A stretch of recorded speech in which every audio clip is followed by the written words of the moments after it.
So we're going to pick up right where we left off. And just to refresh everybody's memory, we're at a grand ball now. This ball's been going on for a very, very long time. And right now, everybody's really drunk. Chief amongst the drunkards is King Achashverosh. It's a very unusual fellow. Some thought he was a genius. Some thought he was a lunatic or a fool. And maybe he was all of the above. And Achashverosh, in his drunken stupor, began to boast about his wife's beauty. And the other courtiers said, she's not that great. She just wears fancy clothes. And she has a good hairstylist. And she gets good makeup done. It's not really that. He says, no, she's the real deal. I'm telling you. Anyway, this ridiculous argument amongst drunk men in a locker room, kind of, ends up with, it sounds familiar, ends up with Achashverosh sending a demand to his wife. Show up, he said. Show everybody your beauty, but leave your clothes outside. Vashti is not impressed. And the Gemara goes in, talks to this business of Vashti getting her own just desserts. Vashti, this was on a Shabbat, and Vashti was infamous for her anti-Semitism. She really hated Jewish people. She was a descendant of Nebuchadnezzar, one of the great anti-Semites of all time.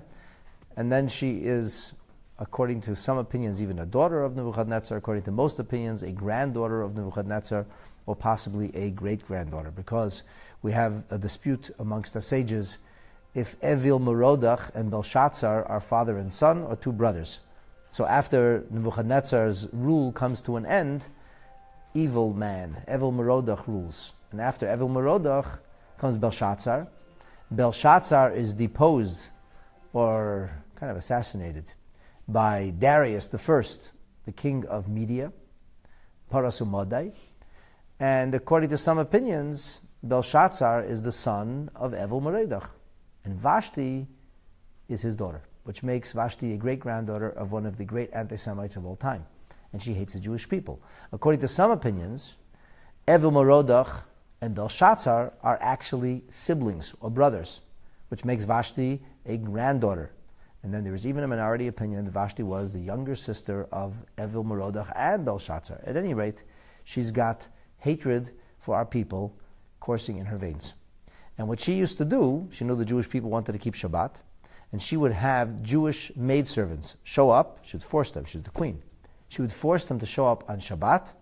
She would strip them naked to demean them, and then she would give them menial jobs to do. So the Gemara said, Hashem keeps score, and b'midah sha'ada moeded in loy, in the measure that one uses for others, God uses for them. And so Vashti now herself is commanded by the king, her wonderful husband, to show up in the nude. Vashti is not impressed. So we're going to pick up the Gemara, Daf Yud Beis Amud Beis, page 12, side 2. About, let's see, 1, 2, 3, 4, 5, 6. About 10 or 12 lines down from the top. That's a little more than that, actually. 12b1 and 12b2. It's just with a in the original. I'm not sure. In the English will probably be 12b2. It's just where the lines begin to widen, just above where the lines begin to widen. If you look in the original Gemara, in the article version that you're using, it's probably 12b2. I'm guessing. So the Gemara goes on to say that after Achashverosh invited Vashti for a little show and tell, to honor the party, to kind of cheer everybody up. Says the Gemara, Vatimoin, Hamalka Vashti, Queen Vashti refused. So the Gemara says Queen Vashti refused. Why did Queen Vashti refuse? Mirdi, let us see here. Pritzosa Havoi, she was an exceptionally licentious person. As the Gemara told us earlier, the Omar Mar, that the master taught, Shnehem Ledvar Avera Niskavnu. Both Achashverosh and his wonderful wife Vashti, set up the ball in such a way that would be most conducive to immorality and sin. That's the way the ball was set up. They made sure there was a separate woman's ball, but it wasn't really separate. It was like kind of right in the middle of the men's ball. And what Achashverosh and Vashti encouraged was licentious behavior. Licentious behavior, immodesty, immorality. This was the currency of their kingdom. This was the kind of society they lived in. So why would Vashti be opposed to that? I mean, this is right up Vashti's alley, so to speak. And if Shneim lo dvar averu niskavno, and if they both were highly immoral, licentious, immodest individuals, Vashti was a perfect playgirl. What's the problem? She didn't have a problem prancing around like that. So the Gemara says, you're right, Vashti didn't. And the Gemara says, well, if so, my time, why didn't she come? What would she care to come? Rashi says, she was extremely immodest. So the Gemara says, now we'll tell you the rest of the story. Here's why Vashti didn't come. Omar Rabbi Yosi Bar Chanina. Rabbi Yosi Bar Chanina taught, Melamed, the very fact that she did not come, the very fact that she refused to show up, this teaches us sheporcha ba tzoras, that she suffered an outbreak of skin discoloration. So she wasn't looking so hot. And as such, she didn't want to show up and be seen in a way which would be a disgrace and a shame for her. Now, Rashi says something very interesting. You take a look at Rashi, he says, Melamed sheporcha ba tzoras. Tzoras, incidentally, is a paranormal condition that is only seen by the eye, but not actually representative of any real contagium. And there's no texture or substance or depth to it. It's only on the surface. It just looks, it's like virtual. And all the Rishonim tell us that this is a paranormal reality, like a miraculous thing, that hasn't existed for 2 millennia plus, since the time of the Beit HaMikdash.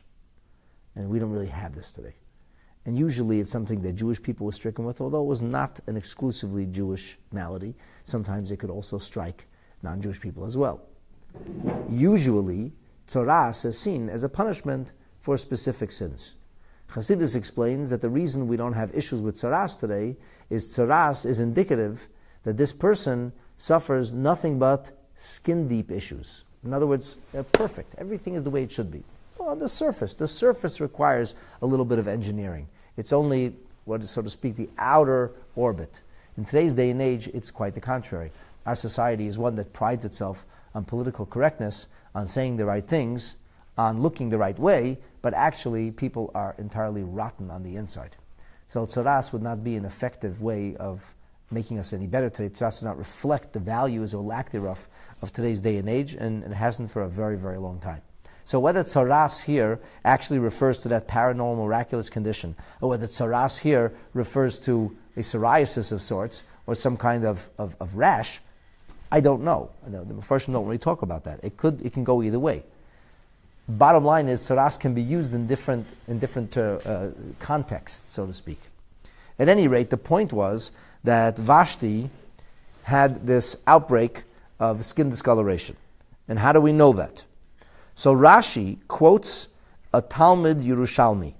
And I should mention to you that the Maharatz Chayes, it's a very, very important Hungarian Talmudist, he says, we don't have this Yerushalmi. In the Jerusalem Talmud that we have today, this idea does not show up. Both Rashi and Tosfos quote it. But Maharatz Chayes says that there are a number of quotations from the Jerusalem Talmud which the printed version that we have doesn't contain. But in the times of Rashi, the manuscripts they had, for whatever reason, this manuscript got lost. So in the Yerushalmi, it says that the words that are used to describe Achashverosh's remembering Vashti are me'ashar nigzar aleha, what was decreed against her, the decree that was leveled against her, which is a rather odd word to use because there wasn't really a decree against Vashti. There was a Vashti who publicly shamed the king, as we're soon going to find out. Like she did everything she could to enrage her husband, and he flew off the handle. He went nuts because he was a behemoth, because he was a beast. I'm not defending him. But the thing is, it was not like a decree. It wasn't like this plot against Vashti, how to depose her. Achashverosh didn't really want to get rid of her. He loved her. He was very depressed after he killed her. Sounds like Henry VIII or something like that. It wasn't a decree per se, but that's the word that's used. So the Yerushalmi says, there's a story that's told in our scripture, in the book of Chronicles, about a man whose name was Uzziah. And this fellow Uzziah, he had an issue. He was a king, and he should have been satisfied with monarchy and royalty, but he wanted priesthood also. He wanted to have it all. He's not the first one. So many people who coveted and lusted for the priesthood. In fact, the descendants of the Kohanim, who defended our honor and battled for our integrity and brought us the miracle of Hanukkah, who are commonly known as Chashmonaim, which is a name that's used to describe illustrious Kohanim, particular Kohanic families.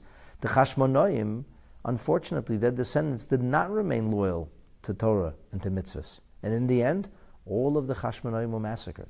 There are no descendants left from the Hasmonean family. Not one. There was one girl, and she committed suicide after seeing her whole family murdered by Herod, who was not even a Jew, a non-Jewish king who usurped the throne. So what happened was that the Hasmonean family had the high priesthood amongst their ranks. And then after the battles of Hanukkah, they kind of liked being in charge. So they kept the monarchy under their influence. Not only their influence, they were the monarchs. And because of this, because they did not respect the Torah's command to establish a house of royalty, which is from David HaMelech. That's what they were supposed to have done. And this was the first time we had the possibility, because when we came back to the land of Israel, we were essentially a vassal state. We didn't have real self-determination. We didn't have real independence. We were allowed to build a second Beit HaMikdash because the king of Persia said you could build a second Beit HaMikdash. And in the second Beit HaMikdash, there were numerous things which reflected Persian dominion, because we were not independent. It was only after the Persian Empire falls, which is then replaced by the Greek Empire, that was hammered together by a young prince from Macedonia, whose name was Alexander. And Alexander the Great, before he was 36 years old, conquered most of what we call the civilized world, most of the Western world. The entire Mediterranean, entire Iberian area was all under, from Spain all the way to Algeria, and everything, and huge swaths of Syria, and Iraq, and Iran, all the way up to the north, to Kazakhstan. All of this was under the sway of Alexander the Great. And the Jewish people fell under that influence then. And then what happened was, Alexander died, and his generals began to fight, and his empire fractured in two. The North African contingent, known as the Ptolemaic, and then there was the Seleucids, who dominated the area in which Israel fell under its sway. So again, we were not independent. There wasn't a question of establishing a royal house of David. We weren't independent. But then several decades later, the Chashmonaim are victorious, and we were independent. And what should we have done? The Kohanim should have stepped aside. They should have remained in the Beis HaMikdash. They should have involved themselves in spiritual leadership.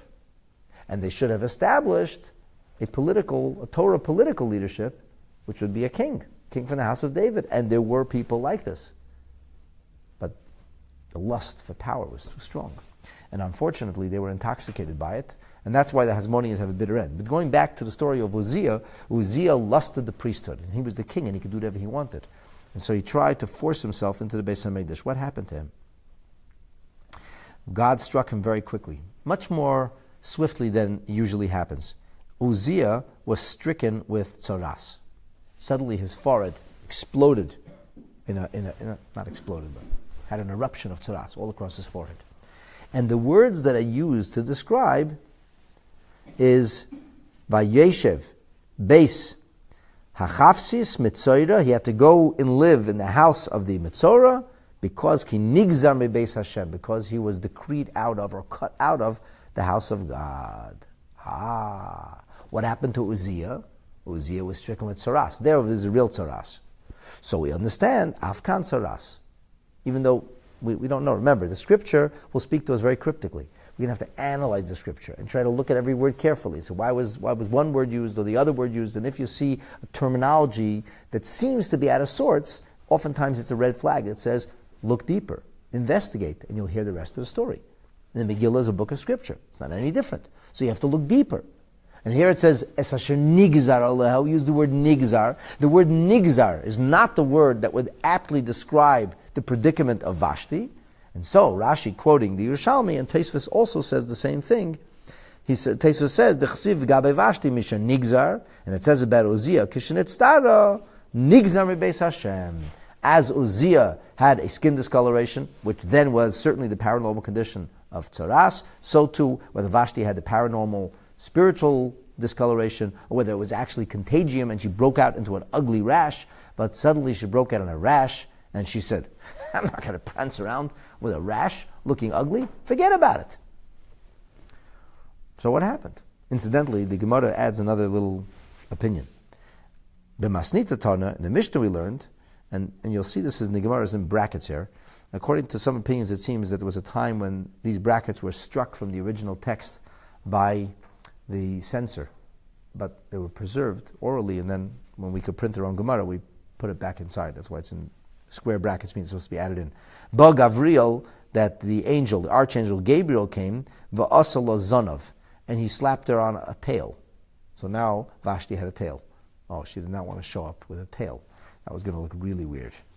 That couldn't work. So Rashi doesn't say anything, and I have to tell you that not everybody agrees that it was actually a tail. Now, it's obvious that it was. The Rashba says it was going to be Gavriel because Malach Michael is the angel of kindness. He's Chesed. Malach Gavriel is the angel of Gvura, or discipline and punishment. Vashti's getting disciplined, punished now. If an angel is going to be sent, which angels are going to be? Gavriel. So Gavriel slaps on the tail. Okay. As I said, not everybody exactly is so certain about this being a tail. Here's the way the Ben Yehoyada explains it. He says as following. He says, the Rashba says actually. You know, on Rosh Hashanah, it's customary to eat the head, like the head of a fish. And what do we say when we eat the head of a fish? We say, Nihiyeh le rosh velo lezonov. We should be like a head and not a tail. So we have a Mishnah that talks about a person should be rosh, should rather be a zonov la'aroyas than a rosh l'shoalim. Better to be the tail in the lion pack than be the head of the foxes. In other words, like heads and tails are intimation of something which is extraordinarily successful or prominent or good, and the tail, it's not a compliment. It's not even a caboose. It means like to finish last. You know, the tail end. It's not. So therefore, this is a euphemism. When it says a tail, it doesn't really actually mean a tail. It means, euphemistically speaking, a tail. And what would that be? It means that, everybody has good days and bad days. So there are days when you're on top of your game, you're the head, and days when you're on your bottom of the game. You have days when you look good and feel good, and days when you don't. So they maintain that Vashti broke out in all these ugly pimples, really ugly pimples, and suddenly she felt like a tail, not a head, although the Maharsha doesn't see a reason to misconstrue the Gemara from its literal meaning. The Gemara says a tail, all right, it's a tail.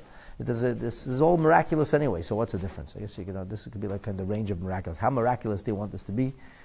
how outlandish do you want the Gemara to sound? At any rate, it's all part of our oral tradition. And so, in a word, Vashti doesn't show up, even though in better times, for her, she would have loved to show up and razzle-dazzle everybody. Why doesn't she come? Not because of her modesty, but because she looks really ugly. She's not showing herself. How does the king respond? The king has no idea about tzaras, pimples, or tails. He just knows she said, absolutely not.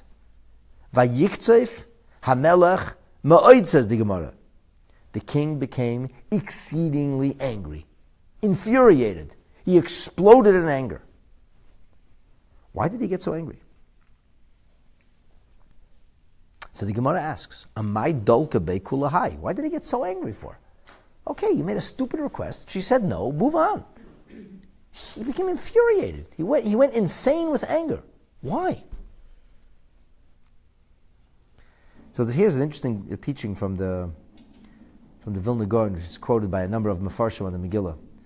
It says in the pasuk, afterwards it says, Vayiktzef HaMelech Ma'od, the king became very angry, and then afterwards it says that Chamasai Bar Raboy, his anger raged within. So the Vilna Gaon says like this. He says Achashverosh was having two kinds of anger, so to speak, that he was dealing with. Two kinds of anger management issues. There's the anger, the things he reacted to, and then there's the stuff he didn't want to talk about, the thing he kept inside. And I'm not sure exactly how he worked this out with how Chassidus explains anger, but he says like this. He says, when people get angry, what do they tend to do? When you get really angry. Get red, and what else you do? People lash out. They scream, they yell, they explode. And the common knowledge or common wisdom is that if you blow off the steam, then the anger passes. So people think it's actually good to yell and scream. And then there was a study done in Princeton University, I think about 25 years ago, that says even yelling and screaming in your head helps you.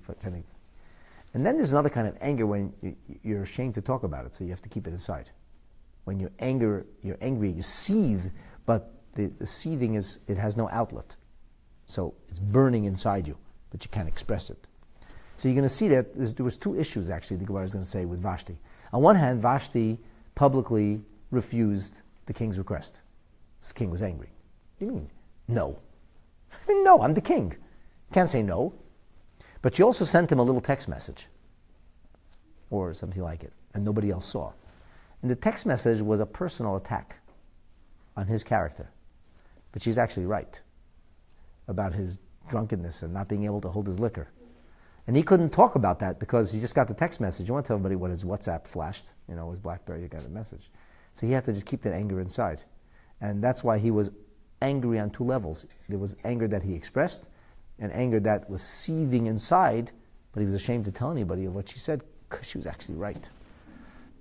Now, since we're on the subject of anger, and since we're talking about blowing off steam, I should tell you that it's pretty clear in Chassidus, and modern psychology of the last 20 years for sure backs this up, that when you get angry, the dumbest thing you can do is yell and scream. Because in the words of Chassidus, words are like vessels. Words are like vehicles, like conventions. So when you provide these conventions, what do? They draw forth. Let's use an interesting metaphor. There's a famous biblical story of the widow. She was actually the widow of the prophet Ovadia. And she had nothing left. And the debtors came and took away all her money. Ovadia had borrowed enormous amounts of money to save the prophets. And because of this, he was awarded a prophecy. And then he died. And there was this terrible debt. And the creditors had threatened to take away this poor woman's children. And she came to the Navi Elisha.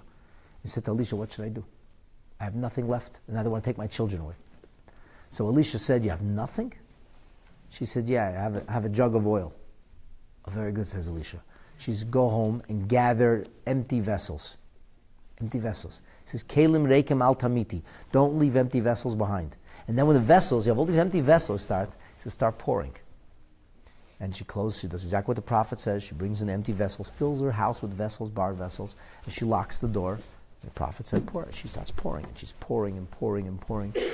And you fill up all the vessels. This is an enormous commodity in antiquity. Olive oil was a big deal. Like you could sell it for a very high price. Olive oil at one time was more expensive than wine. And then she desperately looks around and says, anything left? Anything else? And that's it. Everything's full. And as soon as everything's full, the oil stops pouring. That's the story. Beautiful story. It's a Haftorah of Parshas Chaisar, I think. So Chassidus says that when you make vessels, the vessels actually they draw forth. There's a beautiful mimer from the Alter Rebbe, where the Alter Rebbe explains this entire story in spiritual terminology. He says, they want to come and take my children, euphemistically speaking, in the lexicon of the mystical teachings of Torah, represent the emotions. So the intellectual powers to be are like the parent figures. Chachma is masculine, that's like the father. And Bina, that's the mother. So you have creativity, a flash of creativity, and then you have the development of the idea. Build the idea, expand the idea. This is Chachma and Bina. And when you know a lot about something, and you contemplate it and think a lot about it, what eventually is supposed to happen? Eventually, it's supposed to engender some kind of response. It's supposed to engender feelings, passion, excitement, exuberance. The more you know about something, the more excited about it. If I don't know anything about it, I'm not excited about it. And this is in the terminology of Chassidus when it describes the narrative of the development of Avodas Hashem, of our service to God, that initially we learn these mystical concepts, ruminate and contemplate on these mystical concepts, and if we do that properly, it engenders Ahava v'Yira, which are called the children, the offspring. So it's like this: the poor woman is a metaphor for the neshama. And the neshama sends a message to the prophet: I have nothing. I'm dried out. All I have is a little bit of passion, and that too is being taken away from me. So the prophet responds, and he says, what does he say? He says, bring a lot of vessels. Alter Rebbe says, you know what the vessels are? The vessels are action, mitzvahs. So when a Jew says that he or she doesn't feel a passion for Judaism, they don't feel a fervor for Judaism, what's the best advice we can give them? Start doing mitzvahs.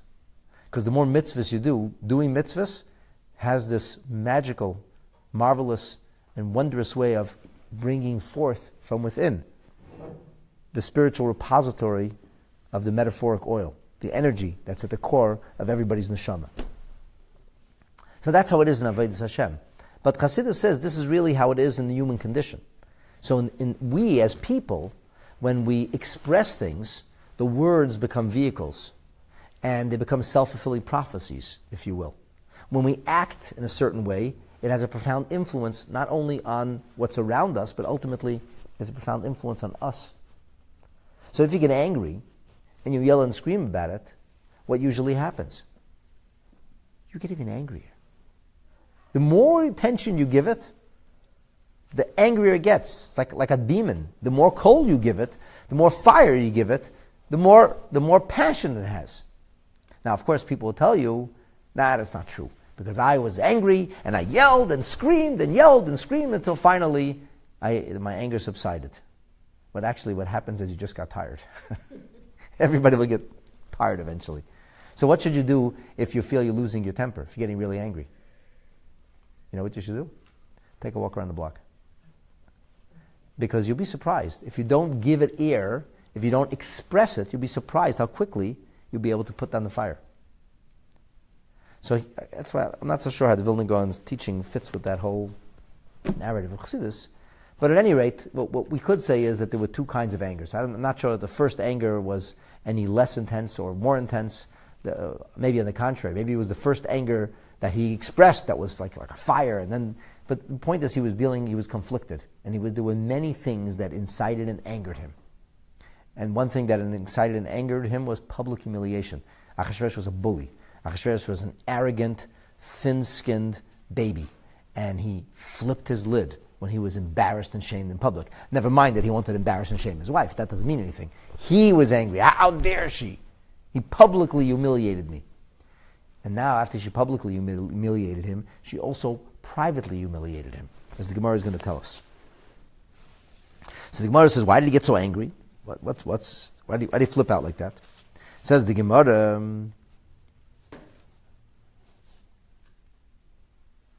Omar Rava said, Shalchala, she sent him a message, which presumably was not a text message, because they didn't have it in those days, but maybe just like a private individual came and whispered into his ear, or maybe they dropped a little paper in his lap. And this was the message.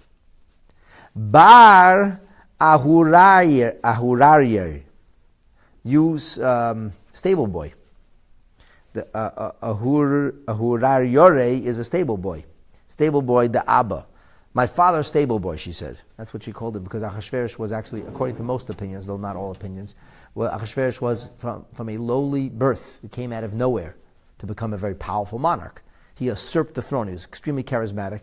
He was extremely cunning, extremely clever, and he fought his way to the top. So she called him stable boy, the stable boy of my father. That was like a demeaning thing, stable boy. She said, Abba, lekobel alfa chamra shati. My father could drink the equivalent of 1,000 men. Veloy ravi. And he didn't get drunk. He could hold his liquor. Vahu gavra. And this guy, which is a demeaning way of saying like, and you. Ishtati bechamra. You went crazy from your liquor.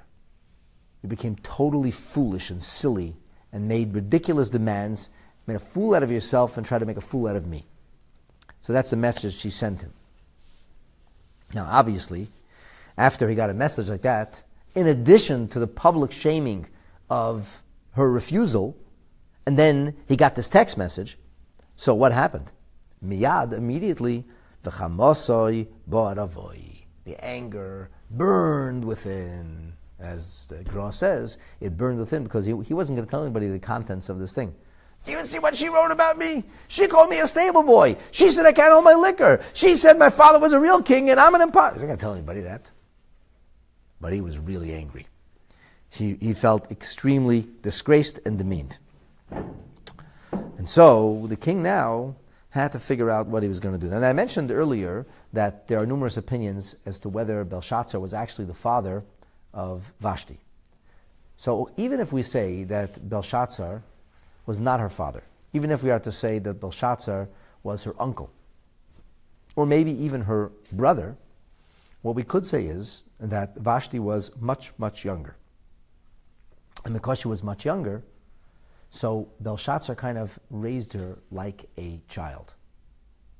He may have been 20 or 25 years older, so he was like a father figure. Even if he wasn't actually her father, he was like a father figure, and she was a young girl. So she called him Abba. She called him father, even though he wasn't actually her father. Like I said, according to many opinions, he was actually her father.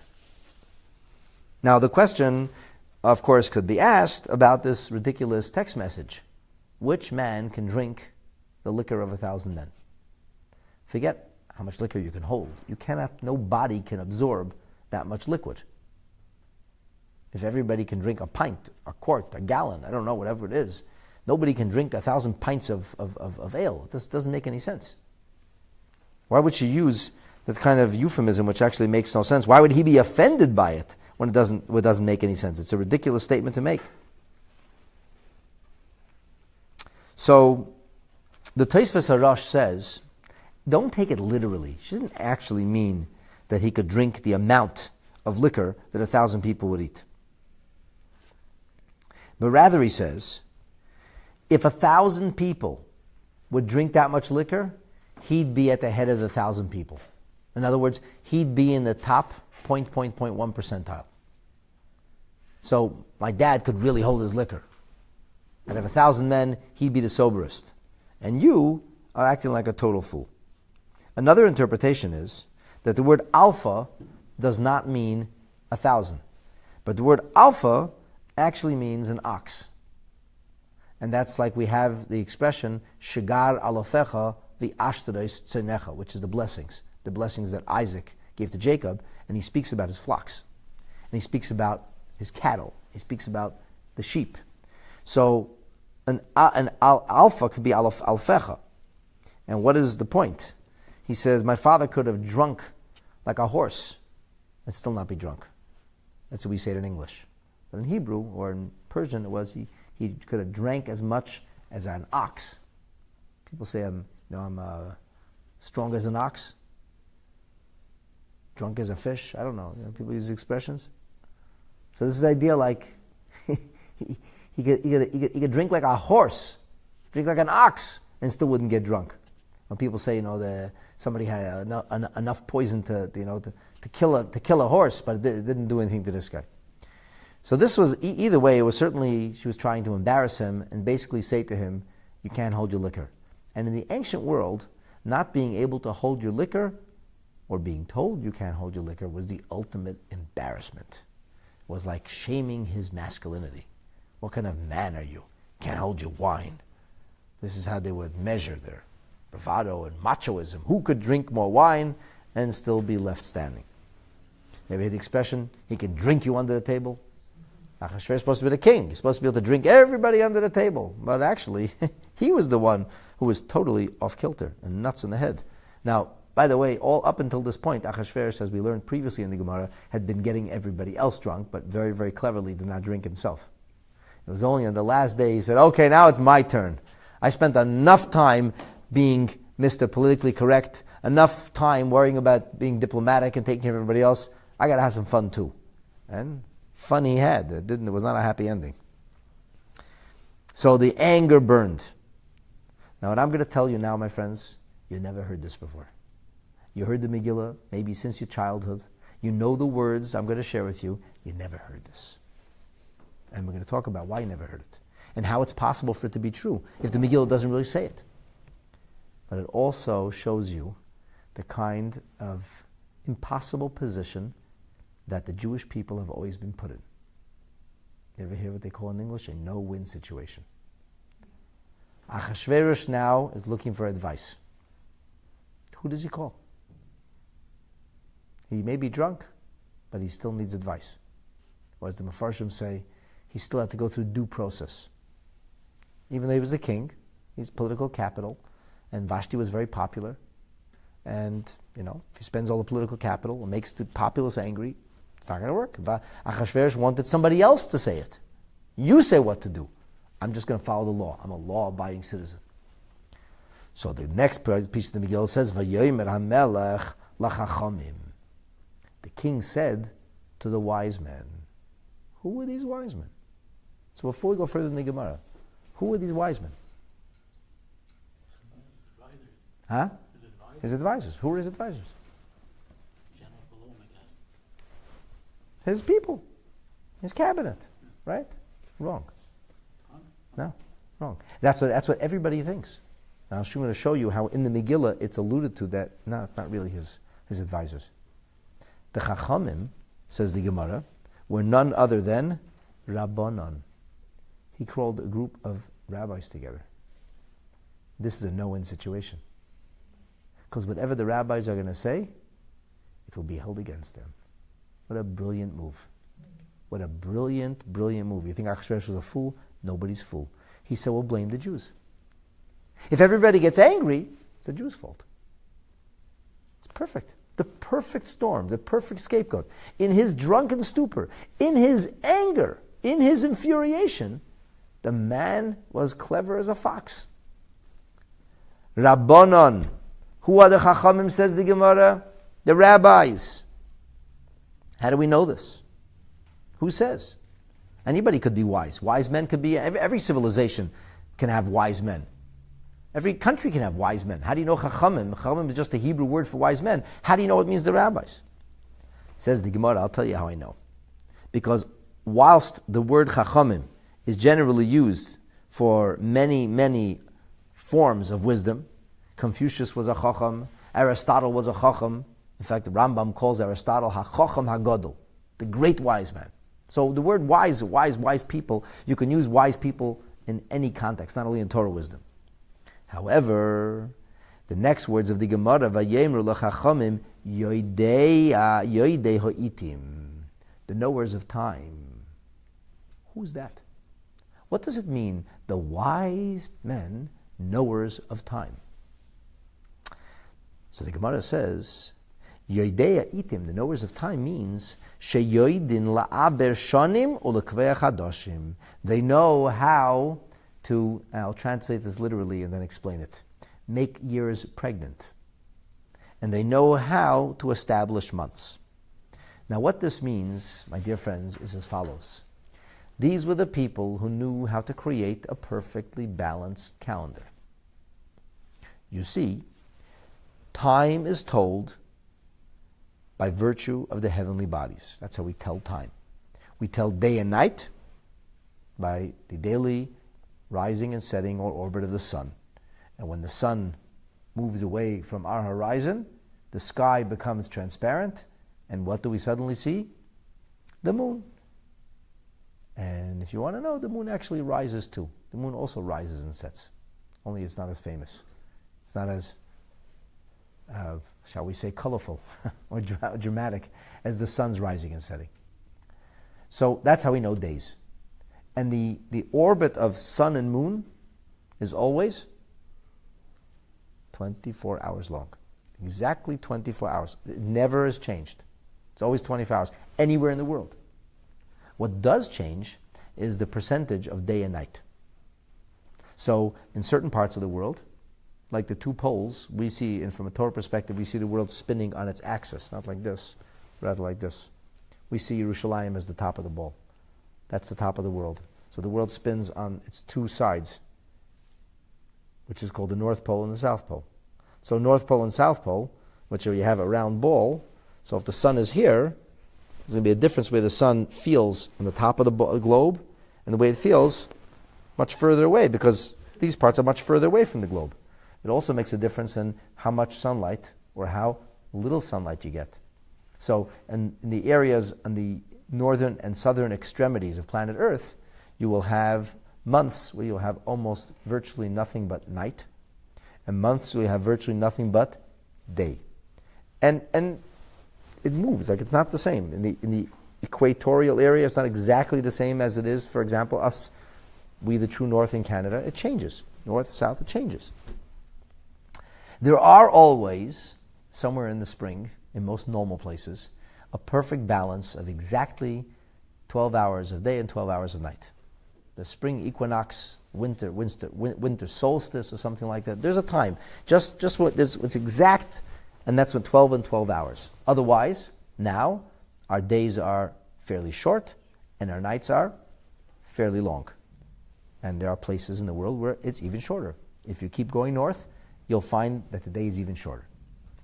Incidentally, we have something called sha'ot zmaniyot, which means timely hours. And that is that since the day and the night are divided into 60-minute hours, 12 increments of those 60-minute hours, because that's the case, so we will always have 12 increments, even though at present the Shah Zmani here in Canada during the day is less than 45 minutes, 44 minutes, something like that. Because you take the day from sunrise to sunset and you divide it into 12 equal parts, you're not going to get 12 hours. And at night, you're not going to get 60 minutes, you're going to get longer, 70-something minutes. You follow what I'm saying? That's how the halachic times change. That's why there are times when Shema has to be finished by a certain time. When is midday? When is the setting of the sun? When is Shkia? When is Plag HaMincha? These are all halachic terminologies of day. That's with regard to hours. So the hours actually work right. You don't need to be a genius. There's no difficulty in knowing when days begin and end.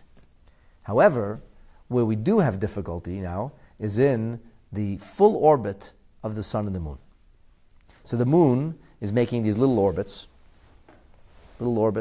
Eventually it makes a full orbit around the Earth. It's making little orbits. And the sun is also constantly spinning. Earth is constantly spinning. All the heavenly bodies are constantly spinning. And what happens is that the lunar cycle is 29 days and just shy of 12 hours, which is a problem. What's the problem? How long should a month be?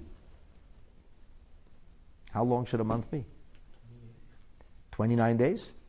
If you have a month that's 29 days, you're going to have a half a day that's unaccounted for. So if you have a month that's only 29 days and you're following a lunar calendar, what will happen after another 29 days? Your month's going to be in the wrong place, which is how the Gregorian calendar works. We don't really care about that. So the full moon shows up all over the place. Why? Because we took the solar calendar, which is 365 days, and almost a half a day. Almost a half a day. And we said, okay, we're going to divide this up, which is why February gets 28 days, and some months get 29 days, and some months get 31 days. And we have this whole thing of borrowing and adding and subtracting, and the months are just artificial. Now, really, months are supposed to be a lunar thing. That's how we came up with this idea of a 30-day month. approximately 30 days, because that's the lunar orbit. The Gregorian calendar is really not much more than 2,000 years old, and it already needed a major overhaul. That's why the Greek Orthodox and Russian Orthodox, they celebrate their December holidays in January 6th, because at some point the calculations didn't work. So they did what they do in Canada when you want to have a new year now. So the Orthodox, Greek Orthodox, Russian Orthodox, said, we're Orthodox, we don't change anything. We don't care if it doesn't make sense. They said, it's got to make sense. Our calendar is not as old. Here's the interesting thing. In Beis HaMikdash times, our calendar was dynamic, which meant you didn't get a calendar in the mail a few weeks before Rosh Hashanah. What would happen is witnesses would have to see the new moon. They would have to come to the Beis Din. They would say to the Beis Din, we saw the new moon, and the Beis Din would have to interrogate them. Now this is the Sanhedrin. This is the high court of the Jewish people. So these people knew exactly when the moon would appear or wouldn't appear. They knew where in the sky it would appear. They knew what the points of the moon would look like. And they had a tremendous, tremendous amount of astronomical knowledge. And they knew how to balance the solar year, or the seasonal year, with the lunar year. And this is a Jewish art, and has remained a Jewish art. In the Christian world, they follow a seasonal calendar, a solar calendar. In the Muslim world, they follow a lunar calendar. They don't have seasonal years, or the Chinese calendar is lunar. Every civilization in the world has taken either one or the other. Only one civilization, if you want to call us that, has necessarily balanced both, has lunar months and solar or seasonal years. Who are those people? Us. So that was the big challenge of the Sanhedrin, to make that work. And they worked really hard at making it work. They had tremendous knowledge. And because of this, they were known as Yoidei Itim, the knowers of time. You understand? That was a uniquely Jewish art. So this uniquely Jewish art of knowing time, that's who Achashverosh tapped. Why did he tap them? Because they're wise men. Because they were people who once sat on the Supreme Court of a powerful nation named Israel, or then it was maybe called Judea. And this Supreme Court would deal with matters of life and death. It's a criminal court. So he went to a group of people who were skilled judges, who knew how to deal with matters of monarchy and rebellion, who could adjudicate, who could legislate, who could rule on matters of life and death. And it's a brilliant move, because if the populace rebels, and if people are angry, who does Achashverosh blame it on? The Jews. And if it works well, who cares about the Jews? I'm the smart guy. I knew who to ask. So we were going to lose. Sheyodim la'aver shanim u'lekvei chadashim. Amar lahu, he said to them, Dainoli, I need you now to judge for me. So Dainuha, judge her. What should I do? Omri, the sages, who were a lot wiser than Achashverosh thought, said like this, Hey Chinavid, what are we going to do here? Name Olei Katle, if we tell him, kill her, she violated the law, what will happen tomorrow? L'machar pasuk lechamra, tomorrow the wine wears off, says Rashi, Yofig yenei ma'at me'alav, he'll maybe have a hangover, but he won't be nearly as drunk, and he's going to come back to his senses. And then, Uboi la minon, what's going to happen? He's going to blame it on us. Blame it on us. He'll be angry at us. You did this. You made the problems. So, what should we say? Neimale shavka. If we say, leave her.